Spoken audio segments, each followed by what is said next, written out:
겨울 서점에 오신 것을 환영합니다. 저는 김겨울입니다. 오늘은 좀 특별한 영상을 준비했습니다. 제목에 온라인 낭독회 보셨나요? 안 보셨다고요? 저만 보고 그냥 들어오셨나요? 감사합니다. 요새 사실 독서 모임을 하기도 조금 힘들고 낭독회 같은 걸 하기에도 굉장히 힘든 시기잖아요. 그래서 오늘은 조금 특별하게 온라인 낭독회를 할 건데요. 여러분이 생각하시는 낭독회와 조금 다를 수도 있습니다. 이 특별한 낭독회 끝까지 봐주시면 좋겠습니다. 한번 시작해보죠. 이 영상은 한국문화예술위원회 아르코의 제작 지원금을 받은 온라인 낭독회입니다. 오늘 읽어드리는 소설 언두는 사이버 문학광장 문장 웹진에서도 만나보실 수 있습니다. 오늘 읽어드릴 작품은요, 성혜나 소설가의 소설 언두라는 작품입니다. 성혜나 소설가는 2019년 동아일보 신춘문예에서 오즈라는 작품을 통해서 등단한 작가입니다.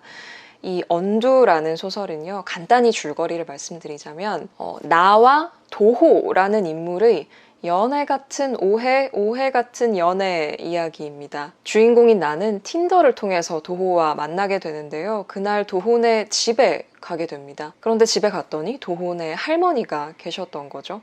네, 귀가 들리지 않는 청각장애인인 할머니와 만나게 되고요. 도호와의 만남은 이제 그날로 그냥 자연스럽게 끝이 났다가 조금 시간이 지난 후에 도호와 다시 이제 재회를 하게 되는데요. 그러면서 도호와 연애를 하게 됩니다. 이제 도호는 취업을 위해서 굉장히 노력을 하고 있었어요. 그래서 취업을 하게 된 도호, 그리고 도호의 할머니, 그리고 또 복잡한 자신의 가정사 속에서 이 주인공인 나는 혼란에 빠지게 됩니다. 전체적인 줄거리는 이제 이 정도로 설명을 드릴 수 있을 것 같고요. 이제 읽고 나서의 감상을 말씀을 드리자면 비단 연애뿐만이 아니라 그러니까 사람과 사람 사이의 관계라는 것이 참 많은 오해로 이루어져 있잖아요. 되게 끊임없는 오해들로 이루어져 있는 것이 사람과 사람 사이의 관계인 것 같은데 그 사이에서 어떤 소통의 문제가 항상 우리 사이를 마치 건널 수 없는 강처럼 가로막고 있죠. 소설을 읽으면서 계속 그런 문제에 대해서 다시 한번 생각을 해보게 됩니다. 나와 도호, 도호와 도호의 할머니, 나와 도호의 할머니, 그리고 나와 나의 어머니, 나와 아버지, 어머니와 아버지, 이 관계들이 그 사이에서의 수많은 참 내가 봤을 땐 답답한데 왜 저렇게 할까?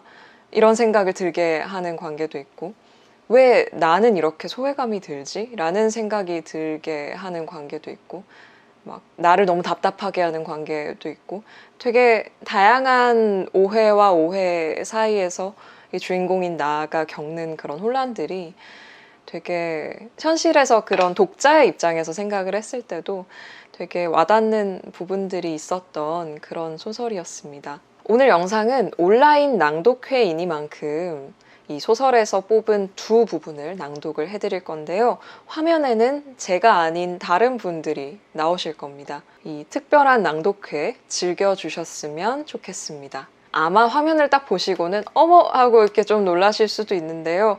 제가 감상해서 일부러 이야기하지 않은 어떤 부분들이 있어요. 그런 부분에 대해서도 낭독회를 보시면서 한번 생각을 해보시면 어떨까? 그리고 낭독까지 들으시고 나서 이 문장 웹진에서 언두 소설 전문을 한번 찾아보시는 것도 좋은 읽기 경험이 될 것 같습니다. 그러면 소설 언두 낭독 시작하겠습니다. 도호와 할머니는 수어로 소통했다. 뜬모를 손동작과 눈짓이 두 사람 사이에서 오가는 동안 나는 공연히 주위를 두리번대며 어색하게 서 있었다.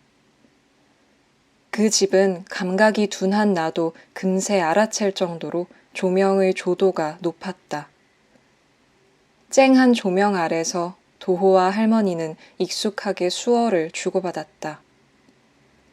나에 대한 이야기를 나누는 것 같았는데 도호가 말로 옮겨주지 않으니 전혀 알아들을 수 없었다. 손짓이 한참 오간 뒤에야 도호가 물었다. 커피 마시고 갈래? 거절할 틈도 없이 도호는 물을 끓이고 할머니는 드리퍼에 분쇄한 원두를 담아 내 몫의 커피까지 빠르게 내렸다. 고소하고 진한 원두 향이 은은히 퍼졌다. 드립커피 한 잔씩을 놓고 식탁에 앉고 나서야 도호는 할머니의 손짓을 말로 옮겨주었다. 집은 어디냐? 몇 살이냐? 무슨 음식을 좋아하냐? 같은 질문이 전달되었다. 할머니가 내 이름을 물었을 때 도호는 손을 둥글게 말았다가 모로 세우고 다시 모양을 바꾸며 이응 더하기 유 더하기 시옷 더하기 우 바쁘게 손을 움직였다. 유수. 받침도 없는 내 이름을 전달하는 데에 그렇게 많은 품이 든다는 게 좀 놀라웠다. 할머니는 말이 많았고 짓궂은 면도 있었다.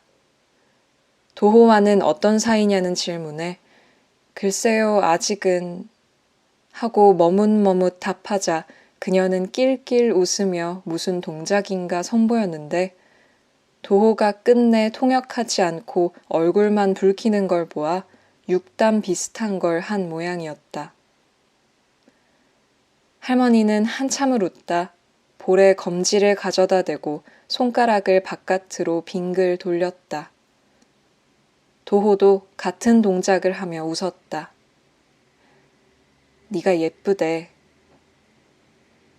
나는 오른손을 세로로 세운 뒤 왼손등을 2번 내리쳤다. 언젠가 드라마에서 얼핏 본 적 있는 감사하다는 뜻의 수어였다. 뜻이 통한 건지 할머니가 엄지를 치켜들었다. 내가 그녀와 손으로 주고받은 말은 그게 전부였다. 할머니가 빠르게 손을 움직일 때마다 도호는 고개를 끄덕이고 웃음을 터뜨렸다. 내게는 손동작에 불과한 행동들이 그들에겐 유머가 되고 이야기가 되고 있었다. 무슨 얘기 하는 거야? 나는 수시로 도호에게 물었다. 그럴 때마다 도호는 했던 얘기를 친절히 되풀이해 주었다. 할머니가 복지관에서 온누리 상품권을 받아왔다는 이야기나 도호의 사촌 누나가 얼마 전 아이를 낳았다는 이야기를 그는 귀찮은 기색 없이 반복했다. 한 박자 늦게 웃고 한 박자 늦게 맞장구 치며 그들의 흐름을 맞추려 노력했지만 그것도 얼마 안 지나 버거워졌다. 커피가 바닥을 드러낼 즈음부터 도호와 할머니는 나를 이응 더하기 유 더하기 시옷 더하기 우로 부르지 않고 왼손 소지 끝을 오른손으로 2번 쳐내리는 동작으로 지칭했다. 도호의 말로는 그게 예쁜 더하기 소녀란 뜻이라고 했다. 농인들은 지화로 일일이 사람을 칭하는 게 어려워 특징적인 면을 부각해 수어 이름을 만드는데 내 수어 이름은 예쁜 더하기 소녀라고 했다. 도호와 할머니는 가끔씩 소지 끝을 2번 쳐내리며 웃거나 심각한 표정을 지었다. 그거 내 얘기야? 도호에게 물으면 아니야, 다른 얘기 중이야 하고 말았다. 도호와 할머니가 주고받는 손동작은 내겐 전부 비슷해 보였다. 도호는 아니라고 했지만 그들이 대화를 나누다 얼굴을 찡그리거나 표정을 굳히면 지금 나누고 있는 게 내 얘긴 아닐까. 나 때문에 그러는 건 아닐까. 못내 신경 쓰였다. 눈이 아플 정도로 밝은 조명, 볼륨이 너무 큰 TV, 유수가 아니라 예쁜 더하기 소녀로 나를 칭하는 이들. 소리는 사라지고 소란한 침묵이 길어질 때마다 기분이 점점 묘해졌다. 도호는 한참이 지나서야 내 쪽을 돌아보았다. 할머니가 해준 떡볶이를 먹고 가라는 그에게 다음에 와서 먹을게 말하며 고개를 저었다.